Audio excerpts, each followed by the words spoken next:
Can I ask you, do you stand by your pledge to support common ownership of rail, mail, energy and water? Andrew, I'm pragmatic about this, not ideological.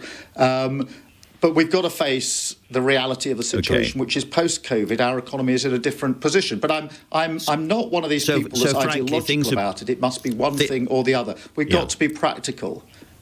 So things have changed. Well, I mean, we're going to inherit a very broken economy.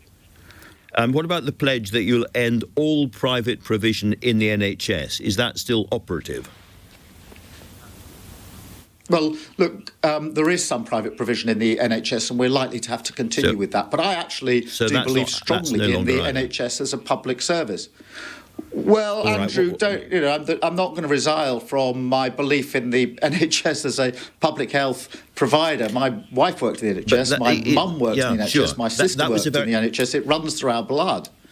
That was a very specific pledge, however, which has now gone. One more.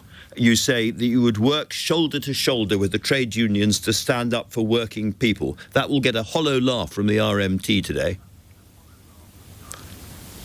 Well, Andrew, we have, with our unions, crafted a green paper, draft legislation ready for government, which sets out employment rights, day one employment rights, which are stronger than anything we've seen in this country. And all of our trade unions helped us with that. So that draft legislation is very much the product of that pledge, Andrew.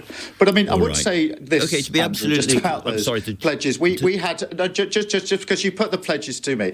We went through the hustings that all of the Tory candidates are going through now, and everybody at every hustings had a closing speech, and my closing speech was the same every single time, which was, if we don't win, all the things that all the candidates are saying will never come to pass. So I made it clear that anyone voting for me as leader of the Labour Party would have someone who is laser-like focused on winning an election. And that was my pitch to our Labour Party members. And by the way, if you look at our votes in conference last year and the support we're getting, the idea that the vast majority of Labour members aren't very happy that we've turned our party around, that I'm getting challenged on what we're going to do as an incoming Labour government. That's unbelievable compared with where we were 2 years ago. So this impression that Labour Party members aren't pleased with the direction of travel is, I'm afraid, just wrong.